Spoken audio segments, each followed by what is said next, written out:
Os homens do fraco não deixam nada por cobrar.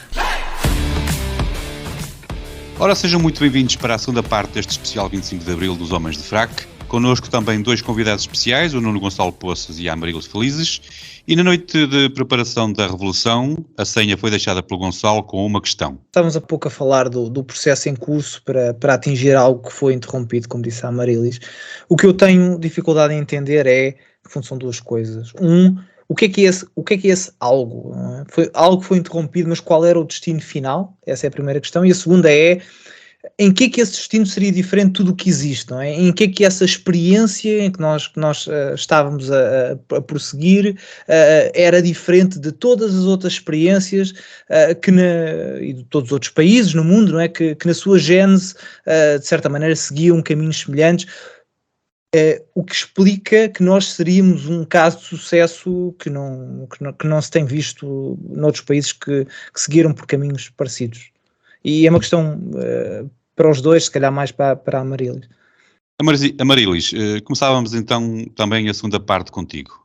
Sim, há uma coisa que eu acho que é importante, que é perceber que eu acho que em momento nenhum, em 74 e 75, houve uma liderança hegemónica ou um projeto, sequer um projeto hegemónico, mesmo dentro do chamado campo revolucionário, ou seja, quem queria que continuasse a haver ocupações de terras e a reforma agrária e mudança do sistema económico, aquilo que toda a gente na altura chamava o socialismo, mesmo dentro desse campo nunca houve uma liderança hegemónica, ou seja, mesmo o Partido Comunista não... Claro que em algumas regiões, talvez no campo da reforma agrária, podia ter uma liderança mais inequívoca, mas isso não acontecia, porque, por exemplo, o Hotel Saraiva de Carvalho tinha uma grande força agregadora e tinha uma visão bastante divergente do Partido Comunista, e depois tudo aquilo que era o que as pessoas estavam a fazer no concreto, nos seus locais de trabalho, nas ocupações de casas, esse tipo de coisas, vazias e etc., tudo isso era absolutamente orgânico, os partidos poderiam estar nesses processos, o próprio MFA estava nesses processos, mas não havia nenhuma liderança inequívoca. O que é que foi interrompido? Foi esta, podemos chamar esta anarquia, esta revolução, esta radicalidade da transformação das vidas. E isso foi mau ou foi bom para ti? E é a tua opinião que é importante ouvir aqui. Foi bom ou foi mau? Para mim é mau. Portanto, deveria ter continuado essa anarquia? Portanto, a transformação é uma mudança de um estado para o outro. Qual seria esse estado final que, entendendo que havia essa disputa, pelo menos haveria algum consenso de que qual seria o estado perfeito em que o país devia estar? O estado? O estado, a condição. Portanto, a ideia, se bem entendo, e corrige-me, então eu vou dizer aquilo que percebi e vais-me corrigir se eu estiver enganado. Portanto, a ideia era caminharmos para nos transformarmos numa Cuba ou numa Albânia, como disse o Nuno. Eu disse, não há uma liderança nesse processo. Uhum. Portanto, é impossível nós dizermos qual é que era o caminho, porque não havia... como, por exemplo, pode ter havido na Revolução Soviética, por exemplo, teses escritas sobre a vanguardas revolucionárias, para onde é que vamos, o que é que são os soviéticos, o que é que não são os soviéticos, etc, etc, etc. Em Portugal não havia isso, não havia teses, não havia lideranças. Temos que partir do princípio que iríamos para um sítio muito melhor do que Cuba e Albânia, porque nós íamos ser um caso de sucesso. Mas íamos, é que sinceramente eu não percebo a pergunta, para onde é que íamos? Pois, eu acho que... Não, a minha pergunta surge no sentido em que a interrupção do processo foi má, certo? Portanto, ter interrompido o processo em curso foi mau, mas eu ainda não consegui entender onde é que o processo nos ia levar. Processo, claro que obviamente que, quer dizer, obviamente não, mas... acho também que os movimentos nessa altura, e principalmente a população em geral, estaria obviamente de acordo com eleições e com a instituição de poderes legitimados pelas eleições.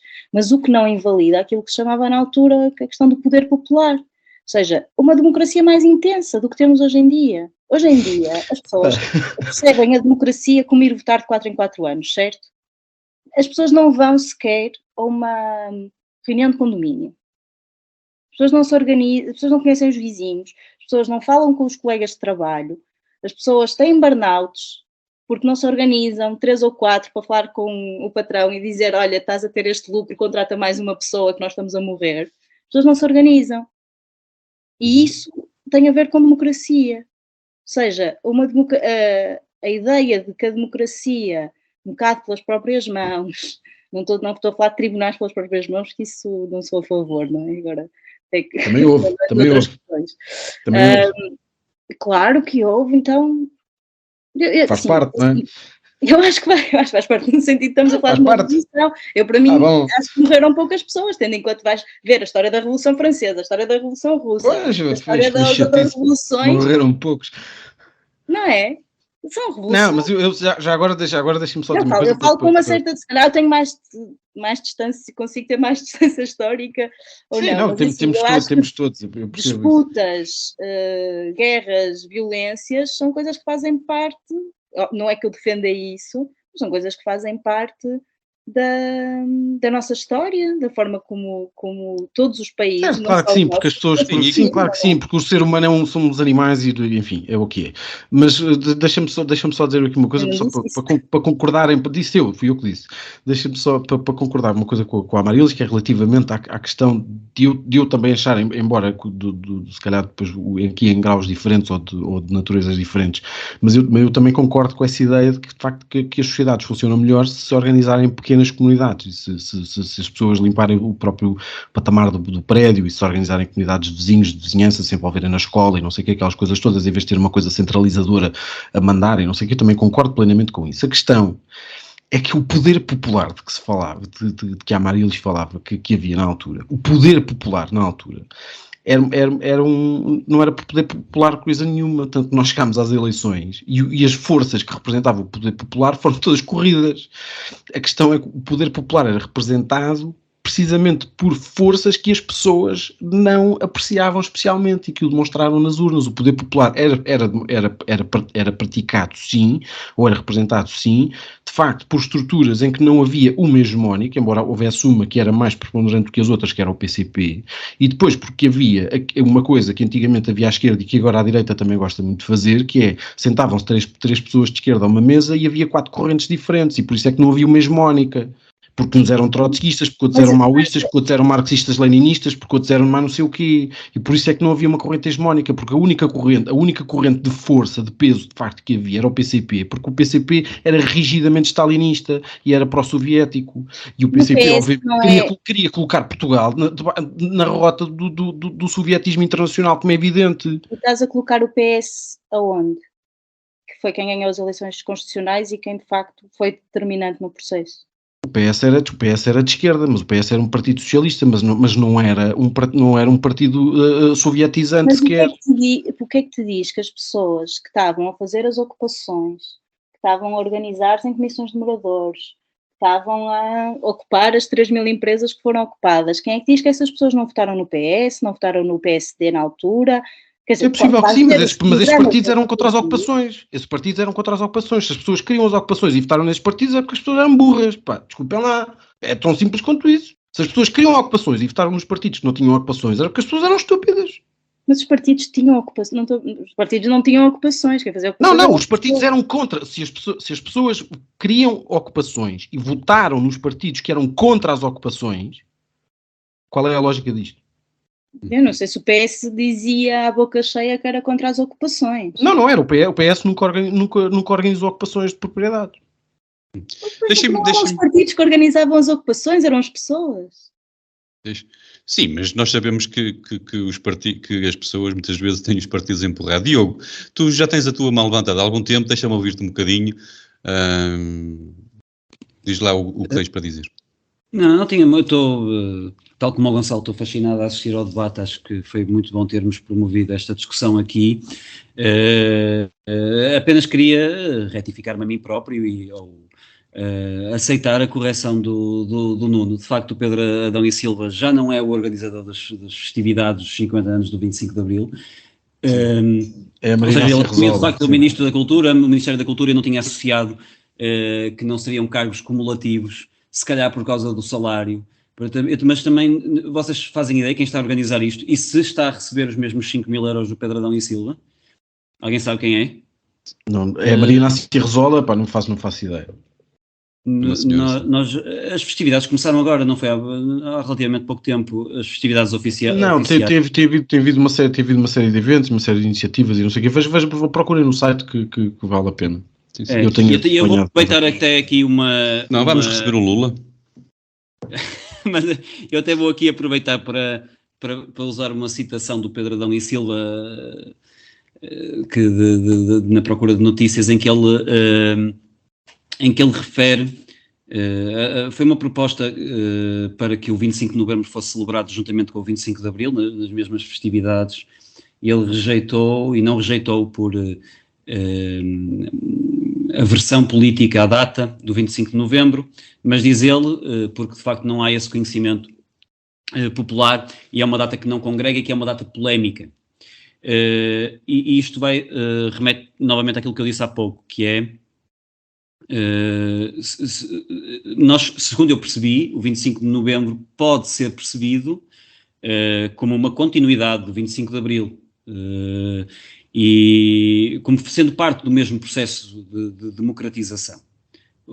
A minha pergunta é, tendo isso em conta, e tendo em conta que o que o Pedro Adão e Silva diz é verdade, e também indo ao início da conversa, eu também não concordo, Zé Carlos, que os portugueses não saibam ou não valorizem o 25 de abril, ou que os jovens associem meramente a um feriado. Acho que é a data mais conhecida pelos portugueses, foi como disseram há pouco, se calhar se contassem por um 1º de novembro, um 5 de outubro, um 1º de dezembro ou um 5 de outubro, não haveria qualquer noção histórica da data, e no entanto do 25 de abril há, e é associado a valores que deve ser associado e que devem ser celebrados, e pelos quais eu estou em crer que tento reger-me. O meu ponto é,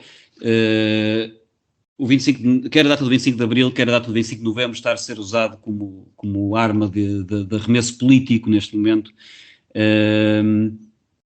quando esse consenso à volta da data não deveria ser associado a uma visão do mundo, por causa dessa pluralidade, a uma visão do mundo que fosse para além do amor a estes valores. E eu já referi que foi bastante visível que o amor a estes valores é relativo e extremamente condicionado, mas até que ponto é que nós não poderíamos todos concordar que foi no processo de democratização mais do que em datas específicas, e se estas armas de arremesso não são mais do que isso, retóricas e completamente alheias ao que se passou na história. E a quem é que colocas a pergunta? A quem quiser responder. Na verdade foi uma reflexão um bocado retórica, e quem quiser prossegui-la esteja completamente à vontade. É agora que eu me calo. Eu gostava só de inverter aqui um bocado o papel e queria fazer uma pergunta, que é: o que é que se comemoraria no dia 25 de novembro? Excelente pergunta, Nuno. Eu sou a pessoa errada a quem perguntar isso, porque eu não comemoro o 25 de novembro. Aliás, eu sempre tenho dito, e já disse várias vezes, que eu não acho que faça sentido aquela guerra que agora a direita resolveu ter, que é transformar o 25 de novembro num feriado. Eu não acho Mas que existe guerra de arremesso, é quase uma guerra de 25, não é? Pois, é como se fosse o 25 de novembro da direita, precisamente porque a esquerda não permitiu e não permitiu à direita durante muitos anos aceder ao património do 25 de abril, precisamente porque nós continuamos nisto, que é estar a discutir o 25 de abril significa estar a discutir de duas coisas completamente diferentes. Significa estar a discutir uma transição de uma ditadura por um regime de tipo democrático de natureza parlamentar liberal tipo ocidental, e outro tipo de experiência qualquer, ou pró-soviético, ou pró-outra coisa qualquer que nós íamos inventar aqui, ia ser muito boa. Mas nós estamos a falar de coisas diferentes. Não é exatamente igual. Tal como se calhar, eu não sei o que é que a Marilis pensará sobre isso, mas muito provavelmente a revisão constitucional de 82 e a revisão constitucional de 89 serão um problema, e para mim não são, mas eu também não acho que o dia em que foi aprovada a revisão constitucional de 82 e de 89 devam ser feriados, ou que devam ser comemoradas. Não, pá, as coisas são o que são. As coisas são o que são. O 25 de Abril é o 25 de Abril e pronto, está tudo bem. A questão é, nós temos uma democracia ou não temos? Temos, pronto. E eu acho que ainda hoje ainda há muita gente que vive insatisfeita pelo facto de ter uma democracia deste tipo, como há pessoas que vivem satisfeitas pelo facto de nós termos tido o 25 de Abril, por exemplo. Eu não acho, eu concordo com o Pedro Adão e Silva, eu acho que o 25 de Novembro é uma data que fratura, mas o 25 de Abril também é. Também há pessoas que não gostam do 25 de Abril. O 25 de Abril é uma data que fratura. O 25 de Novembro também. As datas fraturam tudo. Isto não funciona tudo encarneirado, felizmente. Portanto, o 28 de Maio também era uma data que fraturava as pessoas no Estado Novo. Havia pessoas que não gostavam, não é? Portanto, as datas fraturam, é normal, mas as datas são importantes. O 25 de Novembro é uma data importante, como o 25 de Abril é uma data importante, como o 5 de Julho de 1979, que foi a data em que se fundou a Aliança Democrática, é uma data importante, porque significou que a democracia, de facto, tinha um polo não só à esquerda, e que havia possibilidades de alternância democrática entre a esquerda e a direita, e que a direita tinha tanto direito a existir como a esquerda e ter acesso ao poder. E isto para mim é uma coisa importante, porque é a democracia a funcionar. Avançamos. Vamos avançar um bocadinho, se calhar, porque já percebemos que, se por um lado eu continuo a achar que, se não tivéssemos o 25 de Abril, estaríamos num caso de sucesso, num país muito parecido com a Albânia ou com Cuba, mas com sucesso. Seríamos quase uma China da atualidade, como é que eles se chamam agora? Aquilo já não é um comunismo, aquilo é a China é um caso de capitalismo sucesso. de Estado, não é capitalismo de É um Estado. capitalismo de Estado. Mas vocês acham que a China é um caso de sucesso? Eu não sei, não existe nenhum, eu não consigo, é o único país mais à esquerda que eu conheço com algum... também não é esquerda? Não me parece muito. Então, olha, confesso que não conheço nenhum caso de É o pior sucesso à dos esquerda. não tens nem as liberdades individuais, nem tens propriamente um sistema muito centralizado, planeado ou democrático economicamente, portanto parece-me o pior dos mundos. Então parece-me incrível que Mas chegássemos porquê é que isso é esquerda? O meu ponto é que eu não percebo porque é que isso é esquerda. E eu tenho esses valores como muito queridos e não me considero de esquerda. Quais? Os valores da liberdade individual e da liberdade de ação do indivíduo. Não percebo porque é que isso é um regime de esquerda, porque é que se avalia se o regime é de esquerda ou não por respeito às liberdades. Não, estava só a dizer que não é de esquerda. Não me parece. A China? Mas pode não ser de esquerda e claro, respeitar. Óbvio. Eu até sou das pessoas que acham que o termo liberalismo tem de ser resgatado pela esquerda, portanto, não é só a esquerda a direita tem de resgatar a liberdade. Os anglo-saxónicos já trataram disso. Os anglo-saxónicos já se aperceberam desse poder das palavras. É verdade, acho que todos temos que fazer resgate aqui das palavras, é verdade. Muito bem, e então agora eu queria tentar perceber o que é que vocês acham. Chegamos a este ponto, vamos para o ano comemorar 50 anos de democracia, com todos estes altos e baixos. O que é que correu mal e o que é que correu bem nestes 50 anos? E eu nem sei para onde é que começava por ti desta vez, Nuno. Consegues-te lembrar de coisas boas e coisas más? Não, de coisas boas, sim, é óbvio, não é? Há eleições livres, há toda uma série de direitos, liberdades e garantias que existem e que mal ou bem funcionam. Eu acho que há aqui um fator que é importantíssimo, que é o facto de Portugal, e sobretudo numa fase em que em Portugal tinha saído ou tinha virado costas ao império que tinha a África. Houve uma coisa que correu muito bem, que foi a entrada na União Europeia e o processo de integração. Houve uma série de coisas que correram bem. Houve, em particular, e no fundo só depois do país ter finalmente estabilizado institucionalmente, houve uma década e meia de melhoria das condições de vida, por exemplo. Houve coisas boas que aconteceram. Eu acho que aquilo que nós fizemos menos ou menos bem, e eu acho que essa é uma parte do 25 de Abril que eu acho que falta cumprir um bocadinho, que é, primeiro, voltarmos ao desenvolvimento, que enfim, um país estagnado há 25 anos não pode francamente dizer que falhou nesse aspecto. Acho que nos falta sobretudo mais sociedade, mais pessoas, mais livre iniciativa, e mais participação, mais envolvência, mais comunidade, mais porque eu acho que se nós tivéssemos um bocadinho mais de mais sociedade, provavelmente evitaríamos uma série de problemas que temos. Eu acho que falta, como eu dizia no princípio, a ideia do 25 de Abril enquanto momento pré-revolucionário. Eu acho que nos falta concluir a revolução, que no fundo tem muito a ver com esta ideia da liberdade das pessoas e da sociedade e da comunidade, do nosso poder de participação e no fundo quase da gestão do dia-a-dia da democracia, do pequeno para o maior, e não como eu acho que é feito, do poder central, quase numa lógica um bocadinho planificada e até um bocadinho paternalista, sobre um país ou sobre um povo que é um bocadinho tido quase como uma espécie de rebanho, que é uma coisa que a mim me incomoda particularmente. Eu acho que esse talvez tenha sido o maior falhanço, que depois tem uma série de consequências e de nuances, não é, como é óbvio. Eu acho que o facto de nós praticamente termos substituído uma oligarquia do Estado Novo por outra, também revela muito o estado em que nos encontramos. O facto de nós, ao fim de quase 50 anos, voltarmos a ter imigração massiva como temos, também enfim, é um sinal do que é, mas isto também tem muito a ver com aquilo com aquela questão dos 25 anos de estagnação. Mas só para voltar ao início, não, mas houve coisas que correram bem, claramente. Mas eu já percebi que estás aqui um bocadinho de acordo com a Marilis, porque afinal as coisas não correram, quer dizer, houve aqui qualquer coisa que foi interrompida, não é? Há pouco estavas a dizer, mas eu não acho que tenha sido interrompida, não é isso.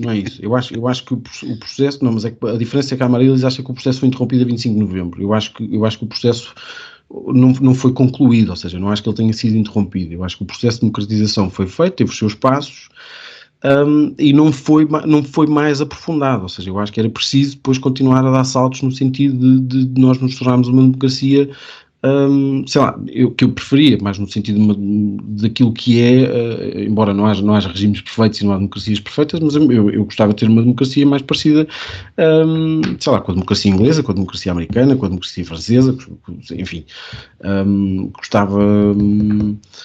gostava de ser um país mais parecido com os países nórdicos do que nós somos. Sim, deixa-me ouvir então a Marilis, o que é que correu bem e o que é que correu menos bem nestes 50 anos, e já percebemos que tu achas que o processo foi interrompido, portanto não correu lá muito bem quando foi interrompido. Acho que há um processo de alteração das lógicas económicas que foi interrompido, mas que deixou marcas importantes. Eu concordo com esta ideia de que a intensidade da democracia acabou por se perder. Acho aquelas as liberdades conquistadas, não é? A liberdade de reunião, liberdade de dissidência ou até de protesto, como estava o Diogo há bocado a falar, elas existem, mas elas são pouco exercidas, não é? Então acho que isso é um trabalho a fazer, ou seja, continuar a ter a democracia e o uso das liberdades sociais como algo a construir, algo a melhorar, em todos os planos, não é? Depois eu acho que o projeto de desenvolvimento do país nos anos 80 e 90, eu não tenho uma perspectiva tão positiva sobre ele, nem sobre sequer a nossa participação na União Europeia, eu acho que, e isso eu não quis pegar ainda muito na questão das revisões constitucionais, até porque eu não sei exatamente o que é que aconteceu em todas, mas, por exemplo, a reversão dos processos de nacionalização, que há de ser algo que algumas pessoas comemoram muito, esse processo de liberalização económica que aconteceu, ele, juntamente com a questão da adesão à União Europeia, ele faz com que a capacidade de haver um projeto coletivo, um projeto público de desenvolvimento fique muito fragilizada, não é? Com a União Europeia nós temos todas as questões de perdas de soberania concretas, não é? E acho que o caso das austeridades e do memorando da Troika ali em 2011, 12, deu para perceber bem as consequências dessa falta de soberania. E depois acho que o projeto de desenvolvimento muito baseado na infraestrutura, na quantidade de autoestradas que a gente tem, no desenvolvimento das finanças, do sistema financeiro no geral, através da questão dos créditos bonificados e esse tipo de políticas. Recentemente esta especialização produtiva no turismo, ou seja, nós acabamos por ser um país com debilidades económicas ao nível da produção bastante fortes, e tem a ver com um projeto de desenvolvimento que deu primazia a alguns interesses económicos em detrimento de outros, e os números de desigualdade e de pobreza que nós temos são o reflexo desse projeto. É um bocadinho difícil resumir 50 anos de história, mas eu diria que são estes assim os pontos principais. Coisas boas não temos, então. Coisas boas, claro. Eu acho que coisas boas temos. Não, acho que o Serviço Nacional de Saúde é uma coisa muito importante mesmo. Todas as questões ligadas à segurança social, não só à reforma e aos sistemas, mas mesmo aos direitos, alguns direitos que existem, né, de combate à pobreza, algumas medidas que existem, acho que elas são importantes. E acho que a escola pública, o desenvolvimento da escola pública, não é? Ela já existia, mas muito limitada, também é muito importante. Eu acho que tem de se debater mais o que é a escola, tem de se acabar com as propinas na universidade, tal como nos países nórdicos. Há muito caminho por fazer, mas eu diria que estes dois pilares de serviços públicos são fundamentais. Infelizmente eles não estão tão desenvolvidos noutras áreas. Eu faço bastante intervenção política na área da cultura, portanto podemos todos em conjunto bater no Pedro Adão e Silva, e é um setor que está absolutamente subdesenvolvido em todos os termos, mas mesmo aí acho que foram coisas importantes feitas. Sim. Ok. E nós estamos a avançar. Eu não sei se o Gonçalo e o Diogo têm alguma coisa a acrescentar. Eu iria já, se calhar, entrar na parte final, mas Gonçalo, queres dizer mais alguma coisa? Sim, só algumas notas, até porque o Nuno roubou-me aqui quase todos os pontos. A revolução, a democratização foi o começo, mas de certa maneira a sensação que fica é que a evolução se perdeu a meio. E se perdeu porque, ou talvez porque os revolucionários tomaram o lugar das hierarquias e de certa maneira deixou de haver a continuação desse desenvolvimento deixou de ser atrativo. Mas também se perdeu uma oportunidade essencial para remover, ou pelo menos para reduzir a dependência que nós temos do Estado. E quando digo nós, começando na classe política, acabando em todos nós, perdeu-se de certa maneira uma oportunidade de ouro para mudar talvez um traço cultural que nós temos, que é esta dependência do Estado, esta esperança que o Estado resolva todos os nossos problemas e resolva todas as nossas dificuldades, e que de certa maneira também reduz a nossa participação naquilo que vocês estavam a falar, que é, eu nem sequer sinto necessidade de participar, não só na democracia, mas participar na escola, na freguesia, no meu condomínio, porque o Estado resolve, alguém há de resolver por mim, e esta dependência não só não se mudou, como tem continuado e provavelmente não se vai alterar, e esta é um dos grandes, não é problema, porque já vinha de trás, mas a oportunidade que não se usou é um dos grandes problemas do 25 de Abril.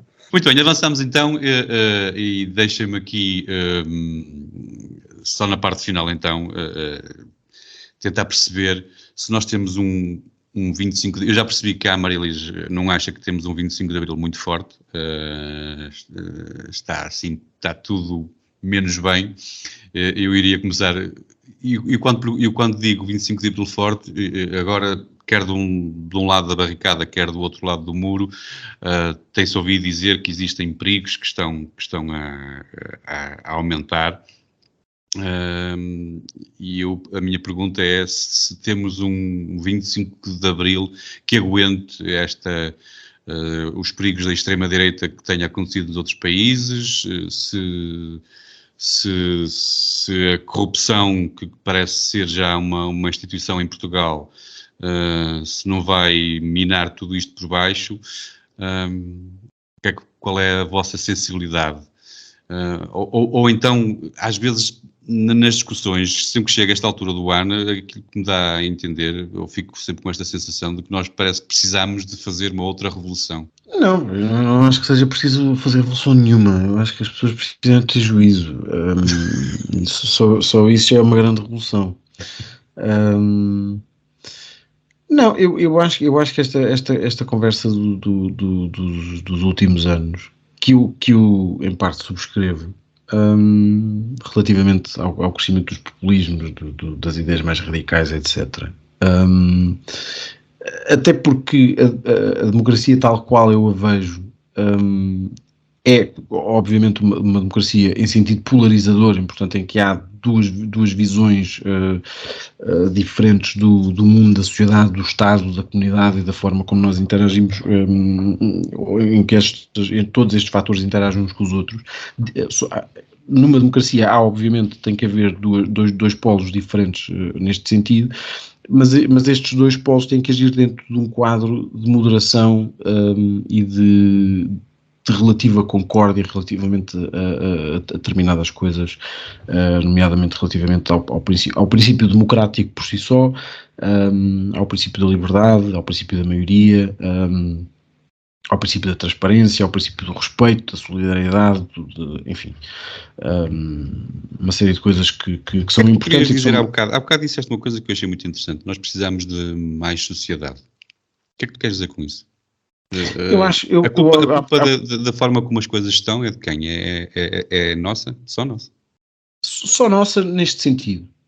Eu acho que a política hoje em dia precisa e precisa cada vez mais de alguma espécie de moralização. E acho que quem está na política ou no exercício de cargos políticos ou cargos públicos tem ou deve ter pelo menos esse cuidado. A questão é que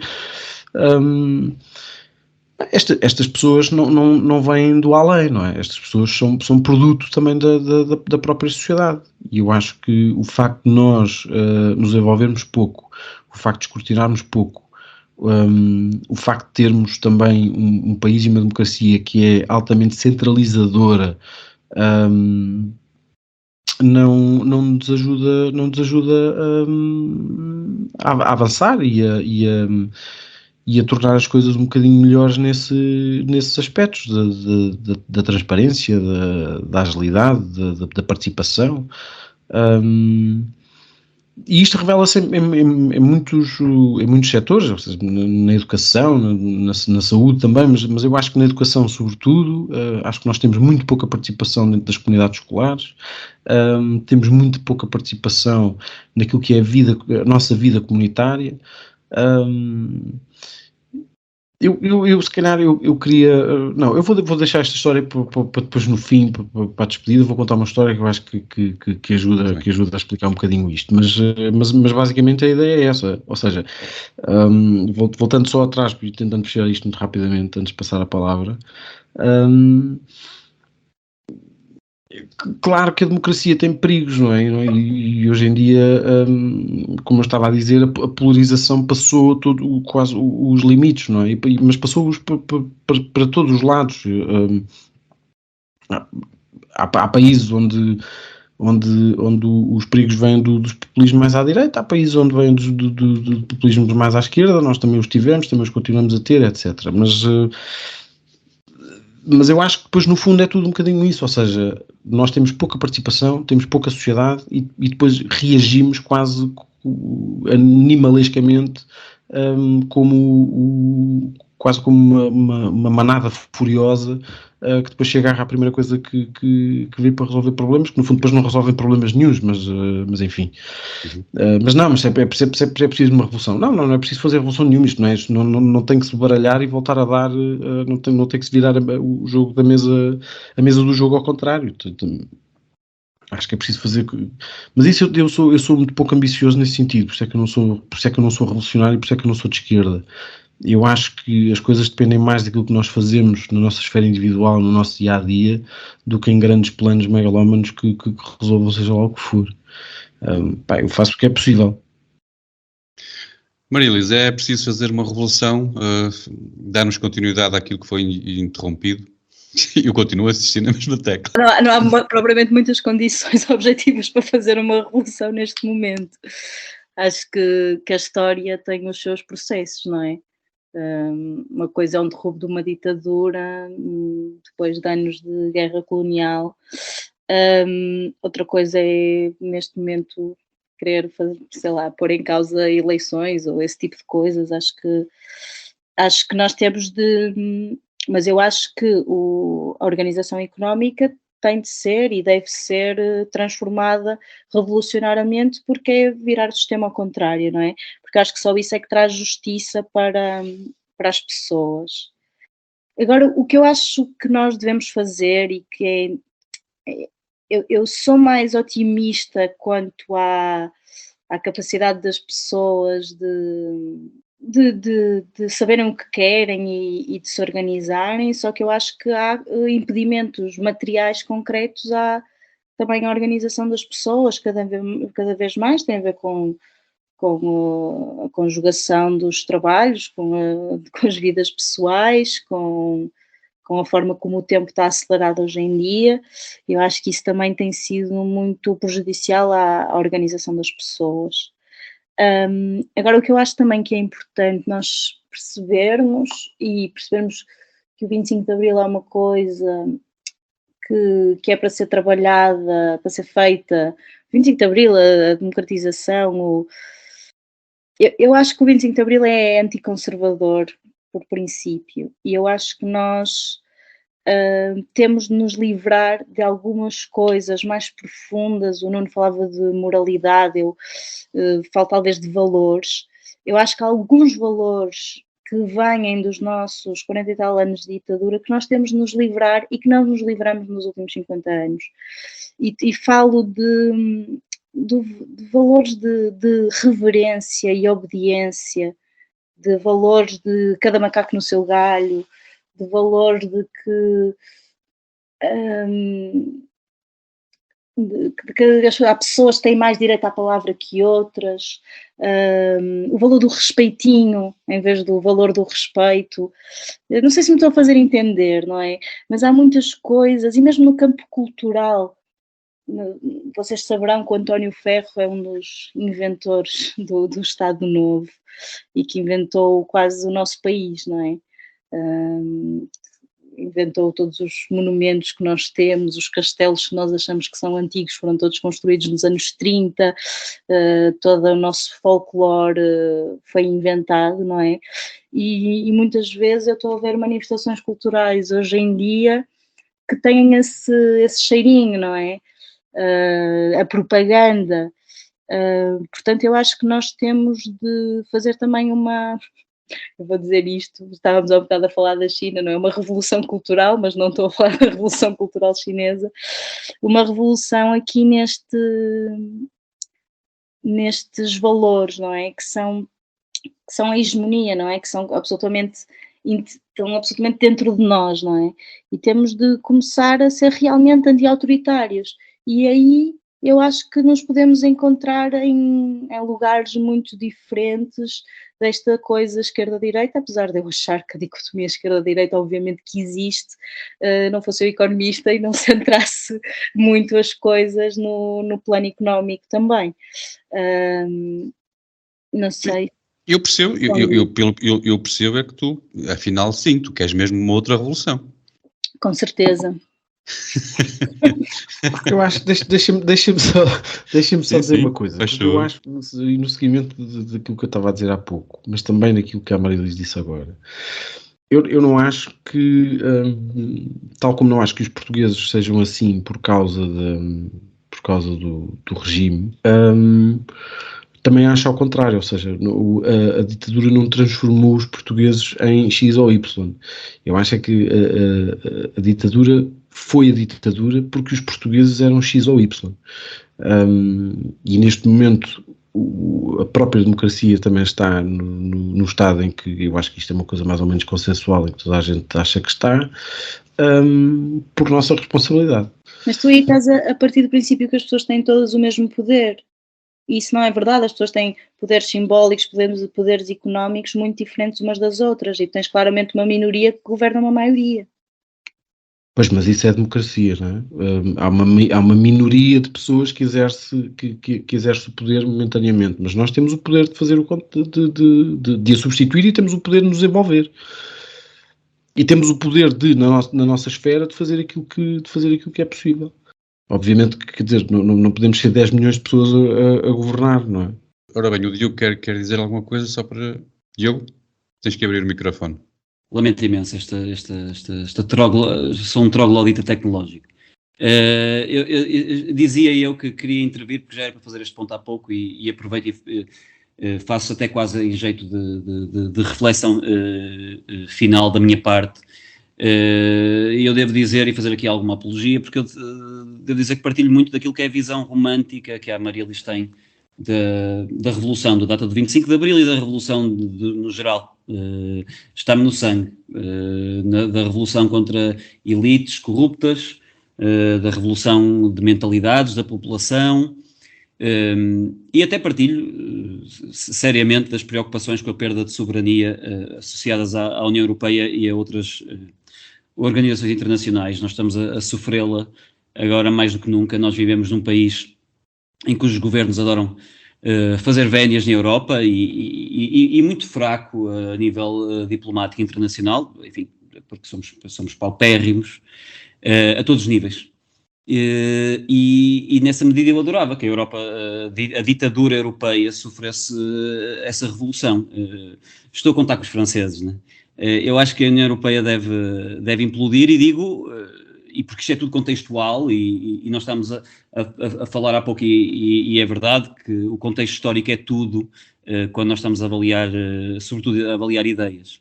E neste momento eu acho que a União Europeia deve implodir tal como ela está organizada, e digo em defesa da democracia no sentido etimológico do termo, portanto do poder do povo, porque eu estou em crer que esse poder só irá ser devolvido quando a lógica globalista for abandonada, e eles fazem-nos crer que não, que defender o globalismo e defender o Ocidente, entre todas as aspas que eu puder pôr, é defender os valores das liberdades, e quem está atento sabe quem são os responsáveis pelas perdas, e quer internamente, quer externamente, os que mais agitam as bandeiras das liberdades individuais são os que mais a atacam. E muitas vezes esta polarização esquerda-direita, que faz sentido, sobretudo no contexto económica, ainda que haja uma base ideológica por trás da economia que a sustente, que alicerce. Acho que neste momento serve para distrair tolos, e nós estamos entretidos a discutir questões de esquerda e direita, quando os nossos direitos e liberdades, que eu quero recordar, sempre que se festejava o 25 de Abril, havia um adjetivo que as pessoas adoravam usar, que era inalienáveis, os direitos e as liberdades inalienáveis, e nós pudemos ver nos últimos 3 anos que inalienáveis não são. E não só não são inalienáveis, como não é preciso muito para nos alienarem esses direitos. E, portanto, para mim o 25 de Abril é sobretudo uma celebração dos valores que nos deviam unir e não dos princípios que nos separam. Muito bem. E aqui deixem-me só colocar esta. Vocês acham mesmo isto, ou seja, Diogo, esta ideia, acham mesmo possível que nós consigamos viver sem o resto do mundo nesta fase em que estamos, nesta altura? Chegado a este ponto, a sociedade portuguesa aguentaria viver sem o resto do mundo? Ou seja, imaginem que aparece, entretanto, um partido verdadeiramente de extrema-direita e que toma conta do poder. O que é que nos afastava da comunidade europeia. Vocês acham possível a sociedade portuguesa aguentar isto durante muito tempo? Seria possível para nós vivermos sem a comunidade europeia, sem o resto do mundo? Nós não conseguimos viver sem a comunidade europeia por uma questão financeira, por uma questão de dinheiro. Nós não temos dinheiro para sustentar o país que construímos sem recursos europeus. É mais isso que está em causa, no nosso caso em particular. Eu falei de um modo geral, a nível da organização internacional, mais do que no nosso caso em particular, que enquanto pedintes temos poucas soluções.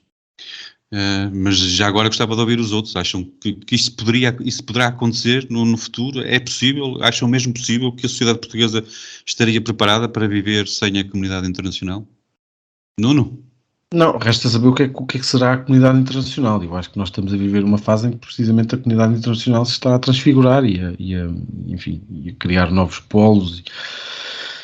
Enfim, eu concordo genericamente com aquilo que o Diogo disse. Obviamente, eu acho, como dizia há pouco, que a União Europeia foi uma coisa fundamental para Portugal. E continuará a ser uma coisa fundamental para Portugal, porque Portugal é um país e continua a ser pobre, paupérrimo, miserabilista e portanto precisa disso, não é? E até por uma questão de princípio, quer dizer, eu sou quase estruturalmente europeísta, embora acho que se deram passos maiores do que aqueles que se deviam ter dado na Constituição Europeia, mas enfim. Mas também percebo aquilo que o Diogo estava a dizer e também concordo em parte que eu lembro, eu estava a ouvi-lo falar e lembrei-me que eu acho que pá, em março, abril de 2020, quando o mundo fez um shutdown e foi toda a gente para casa bater palminhas e fazer bolos, e quando estava a burguesia entediada a ver coisas na Netflix e a partilhar coisas no Instagram, e toda a gente assustada a lavar bananas a 40 graus, nessa altura eu lembro-me, eu acho que escrevi qualquer coisa no Facebook em que dizia, acabava qualquer coisa assim, que era no fundo o que nos esperava nos próximos anos, ou pelo menos na altura pensava eu, acho que nos próximos meses, mas hoje se calhar diria nos próximos anos, é quase o combate das nossas vidas pela liberdade. Eu acho que isso está de facto muito em causa. E por isso sim, ou seja, eu acho que em determinadas fases, e é por isso também que eu acho que viver em democracia pode fazer alguma diferença, e é por isso que eu acho que a concórdia é importante em democracia, porque é nestas coisas que são fundamentais que nós podemos encontrar pontos de contacto, pontos em comum que nos permitam salvaguardar princípios estruturais ou princípios que para nós são importantes enquanto civilização e enquanto comunidade. E o maior deles todos é precisamente esse, é a liberdade. Agora, pá, não me peçam para ter grande fé na humanidade quando aconteceu o que aconteceu nos últimos 3 anos, não é? É isso. Maria-Luís, Não tenho, de facto. tens fé na força Tenho fé em quê? Se tens fé nesta força, não é? Quer dizer, aguentaríamos sozinhos sem mais ninguém? Assim, primeiro não sou uma pessoa de fé, e depois não, acho que Só na revolução. Só fé? Nem não, né? Fé não, fé acabou. Não é nada, é nada. Não é fé, é científico. Estava a ver se apanhava, mas não consegui. Eu acho que obviamente que não faz sentido, quer dizer, no campo, sendo muito pragmática, nós não temos qualquer capacidade para cortar relações económicas internacionais, não é? Nós temos uma dependência, aliás, isto está ligado com o que eu estava a falar do nosso modelo de desenvolvimento, não é? Nós não temos sequer soberania alimentar, isso não, obviamente que não está em cima da mesa quebrar relações, nem sei se isso é desejável, obviamente que não sei se é desejável. Quanto à União Europeia, o que acontece é que a União Europeia é regida pelos interesses, alguns interesses dos países mais fortes da União Europeia. Nós vemos agora, por exemplo, com a subida das taxas de juro, não é? E quando vemos que, no outro dia estava a ler algures, que a maior parte dos créditos à habitação na Alemanha são a taxa fixa. Claro que a Alemanha não pensa muito 2 vezes se vai aumentar a taxa de juro ou não, se bem que, claro, o BCE é super independente, não é? Mas, não é? Isso não está em causa. E tanto neste processo muito específico agora, como em vários outros processos, os interesses de alguns países, incluindo o nosso, não foram propriamente tidos nem achados nas decisões, para além do facto da União Europeia não ser, ou seja, nós estamos aqui a perder graus de democracia, não é? Nos bancos centrais, nas instituições europeias, etc, não é? Que não são diretamente eleitas, por aí fora. Agora, obviamente que há outras configurações de organização de cooperações internacionais e que elas podem ser desenvolvidas, ou seja, sou internacionalista, acho que também não é nenhum país sozinho que vai, por uma revolução muito, muito bem sucedida que exista, num país isolado, não tem fogo e se calhar nem é possível, não é? O caso da Grécia, nós vimos mesmo com a eleição do partido super de esquerda, do Syriza, vimos logo que as intenções, apesar de toda a legitimidade democrática, as intenções desse partido foram completamente goradas pela União Europeia, portanto é difícil neste contexto internacional fazer diferente, por isso é que as transformações têm de ser globais. Gonçalo? Eu há 5 anos dir-te-ia que era europeísta convicto e que achava que a transformação devia ser até mais intensa, mas entretanto, e também com um pouco pelas razões que vocês já invocaram, principalmente a pandemia, a União Europeia transformou-se num polvo, que quer regular tudo e que vai desde aquilo que nós comemos, mas também as guerras em que nós participamos, não é? Eu tenho algumas dúvidas que quando se falou no projeto europeu no início, que estivesse na mente de alguém que um Estado iria determinar que apoio militar se iria enviar ao outro, um pouco cruzando até as funções da NATO, outra organização que nós podíamos discutir aqui, e neste momento não só sou muito cético em relação à União Europeia, como apostaria até, eu às vezes falo com a minha namorada, que temos que de certa maneira começar a trabalhar na forma de garantirmos a nossa estadia aqui na Alemanha, porque eu não acredito no projeto europeu. E não acredito no projeto europeu menos ainda na permanência de países como a França ou como a Alemanha, porque quanto mais a União Europeia se move para leste e quanto mais abraça países que, com toda a dignidade que têm, não é isso que está em causa, mas que têm muito pouco a ver connosco, menos interessante a União Europeia é até na sua própria coesão. Se nós tivermos um grupo de 5 pessoas é mais fácil do que um grupo de 50, e o projeto europeu, de certa maneira, não só se está a perder, como serve, é cada vez mais evidente que serve um grupo de pessoas, um grupo de elites, e de resto eu podia subscrever a 100% tudo o que o Diogo disse, que no fundo reflete aquilo que eu penso sobre o tópico. Mas avançamos entretanto, e já passámos um bocadinho o tempo, e eu queria aqui, para fechar a porta, que vocês trouxessem então uma última reflexão sobre o 25 de Abril. Eu ainda tentei puxar o assunto, mas vocês fugiram todos a ele. Nós vamos este ano ter o Lula no 25 de Abril. Para bem, todas podem dizer o que disserem, mas parece-me que ele vem mesmo para discursar no 25 de Abril, e eu gostava de não sei se vocês têm alguma coisa a acrescentar, se não, apenas uma pequena reflexão sobre a data. E começava por ti, Nuno, se faz favor. Tu há bocado querias contar uma história, eu gostava de ouvir. Não, sim, até porque sobre o Lula, pá, não tenho nada a dizer. Tenho muito pouco interesse sobre esse debate. Acho muito enfadonho. Não, mas tinha uma história, porque tinha muito a ver com aquilo que eu há bocado estava a contar, e que contei há relativamente pouco tempo numa outra conversa que tive. Eu enfim, de resto, como toda esta conversa demonstra, eu não sou perfeito e, portanto, tenho cadastro e já fui militante de um partido.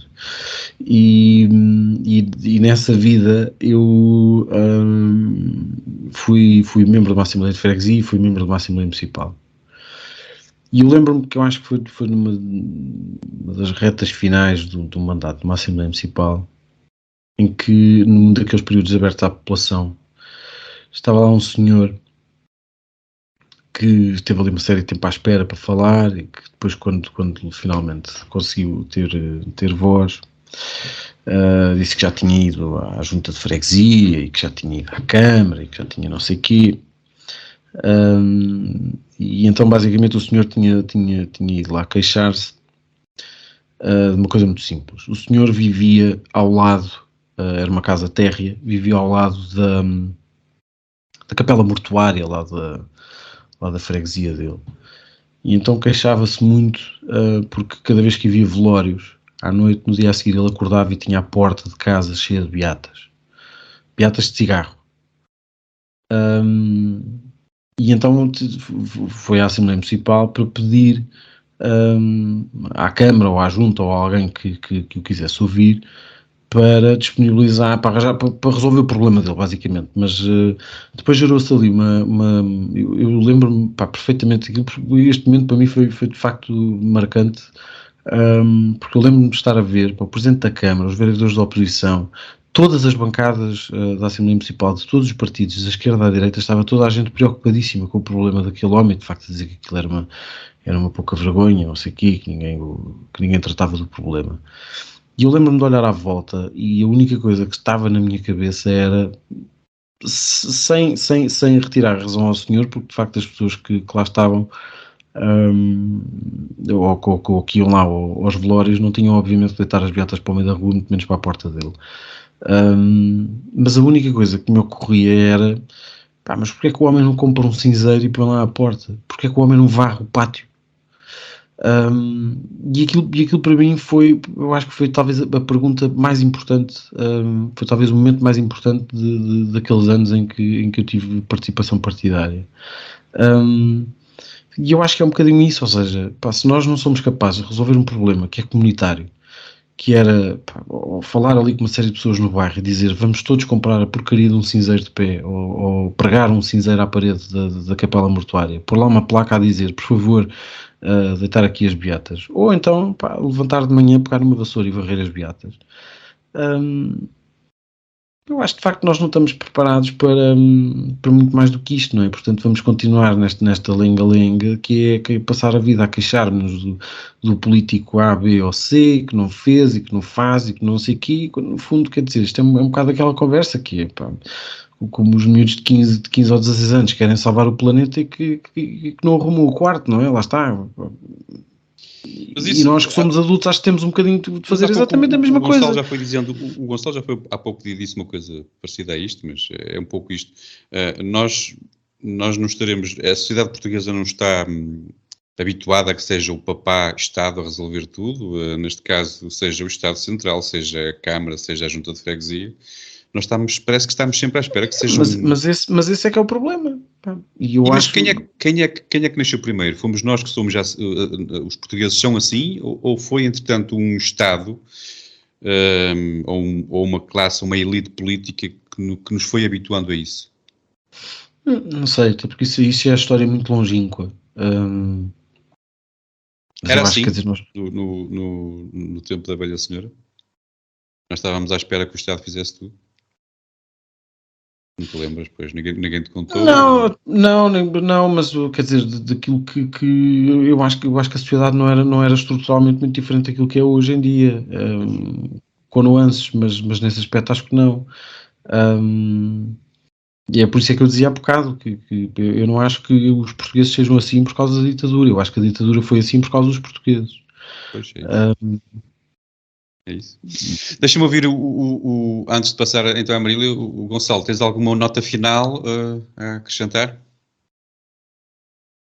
Bem, a minha nota final é que é para dizer que se há um conjunto de coisas que o 25 de Abril nos trouxe, mais uma vez podia ter acontecido de forma natural ou não, mas é o facto de podermos estar aqui a ter esta conversa e no fundo fazer o que eu não fiz no início, porque sou uma pessoa mal educada, que é agradecer ao Nuno e à Marilis por estarem cá, ainda para mais, porque o debate já se estende em tempo e se calhar isto nem sempre é passado, mas é mesmo um privilégio enorme ter pessoas que estão dispostas a gastar o seu tempo pessoal e gastá-lo connosco e com quem nos está a ouvir. Muito obrigado. O 25 de Abril, enquanto momento histórico, trouxe muita coisa. Há muitos desafios que ainda persistem. A corrupção, que muitas das vezes é usada com algum populismo, mas a corrupção é um problema, e não só a corrupção, mas o clientelismo partidário que muitas das vezes está na barreira do é legal, mas é imoral, o elevador social, que sofre muitas avarias, e as pessoas que têm que sair do país. Não é o meu caso, eu não gosto de me colocar nesse papel de vítima, porque eu saí porque eu quis sair, mas há pessoas que não querem sair, há pessoas que têm um apego ao seu país e às suas famílias e têm que sair, e eu tenho muita pena dessas, e isso é um sinal que ainda há muita coisa para fazer. Eu não sei se precisamos não uma nova revolução, mas se calhar uma versão 3.0 do 25 de Abril, porque o nosso potencial ainda está por cumprir. Portugal precisa de enfrentar esses desafios com coragem, sem medo de se reformar, e esse tem sido um dos maiores problemas, é que não temos tido capacidade de se reformar, e quando tentamos, as reformas acabam por uma razão ou por outra, por não se concretizar. É preciso atacar sem medo, e aí se calhar há poucas coisas em que a direita e a esquerda se podiam unir, mas esse ataque sem medo aos lobbies e aos corporativismos e aos interesses instalados, se calhar podia haver um bloco central para isso, e isso faz coletivamente, mas também como nós já falámos aqui, também com responsabilidade individual, e é aí que nós não podemos mudar o mundo, mas podemos mudar nós próprios, e ter esse entendimento que cada um de nós pode fazer essa diferença, ou melhor, não só pode, como deve. Temos essa obrigação de fazer essa diferença e temos essa responsabilidade, e é assim que eu me despeço. Muito bem. Diogo, fica a ti, que eu quero ser completamente anti-patriarcal e deixar a última palavra para a senhora. E bem, e fazes bem, até porque eu não tenho grande coisa a acrescentar. A minha última intervenção já foi um bocadinho em jeito de reflexão final, e se na minha intervenção o Gonçalo assinou por baixo, é a minha vez de assinar por baixo a intervenção dele. Nós neste momento podemos falar da nossa democracia, da nossa soberania que ganhamos com o processo revolucionário. Neste momento estamos reféns de lobbies, de políticos vendidos, que são fantoches, e este apelo que ele faz ao consenso em relação a esses temas, e independentemente da ordem, da forma como nós queremos organizar a sociedade, nenhum de nós quer estar refém de pessoas que nos exploram e que, ao mesmo tempo que nos exploram, são manipuladoras o suficiente para nos fazer torcer por eles. E, portanto, este apelo que o Gonçalo faz, que a esquerda e a direita se podem encontrar nos valores essenciais, é o apelo com que eu também termino. Ou seja, 25 de Abril não sei se sempre, mas fascismo nunca mais. Os verdadeiros fascismos, nunca mais.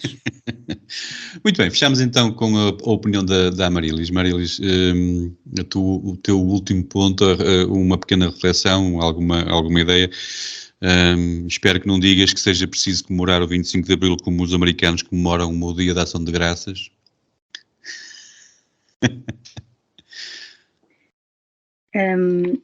Então, queria voltar a agradecer muito o vosso convite e deixar desejos de sucesso para a continuação do podcast. Acho que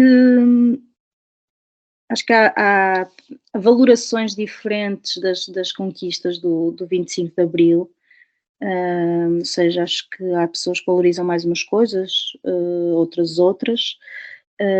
Mas acho que há alguns consensos, e apesar de tudo, o 25 de Abril não é o Natal, mas eu acho interessante que se procure que seja consensual e definidor da nossa sociedade. Principalmente, acho que é importante manter viva a memória histórica daquilo que foi o período da ditadura, e as conquistas do fim desse regime, do fim da repressão que existiu, não é? O fim da censura, o fim da repressão total, e a conquista das liberdades sociais e individuais. Isso não devemos nunca esquecer, e as comemorações são não só para festejar, mas para lembrar também.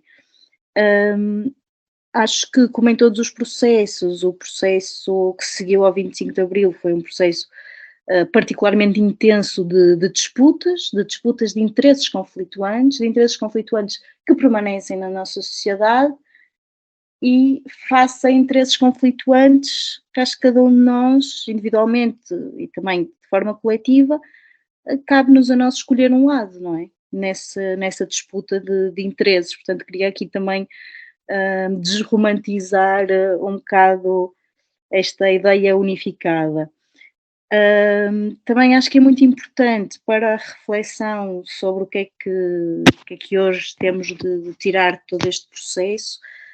Acho que também, para além de ser importante lembrarmos do fim da repressão, das liberdades conquistadas, temos de nos lembrar aquilo que aconteceu logo desde o dia 25 de Abril, mas sobretudo nos dias seguintes, que foi a questão, o facto das pessoas tomarem nas suas próprias mãos a transformação social que queriam ver no mundo e na sua vida concreta.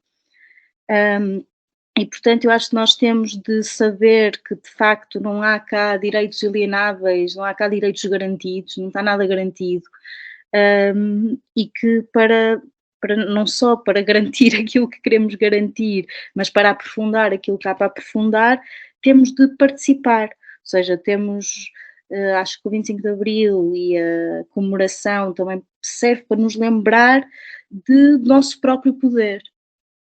Perceber que pessoas analfabetas há 50 anos atrás geriram as suas empresas ou tomaram as suas terras e fizeram-no de forma organizada. Ou seja, nós temos este poder individual, como vocês disseram, e temos também o poder coletivo, porque temos a liberdade de organização. E, por fim, perceber, tivemos aqui este tempo todo a falar de política, não é? E muito importante pensar que política não é um assunto de políticos, ou que políticos somos todos nós. E acho que o 25 de Abril nos serve também muito para lembrar disso. Muito bem. O Gonçalo já o fez e fez-lo muito bem. Queria muito agradecer a vossa coragem e a vossa generosidade em ter aceitado o desafio para estar connosco hoje e falarmos de duas formas ligeiramente diferentes de vermos o 25 de Abril. Muito obrigado a Marilis Felizes, obrigado ao Nuno Gonçalo Poças, até à próxima revolução. A todos os que estiveram desse lado, muito obrigado também. Já sabem que nos encontram também no Facebook, no Twitter, no Instagram, no TikTok, no YouTube, no Rumble, nesses locais todos, além de todas as plataformas de podcast e inclusive nessa onde nos está a ouvir, que é a mais fixe.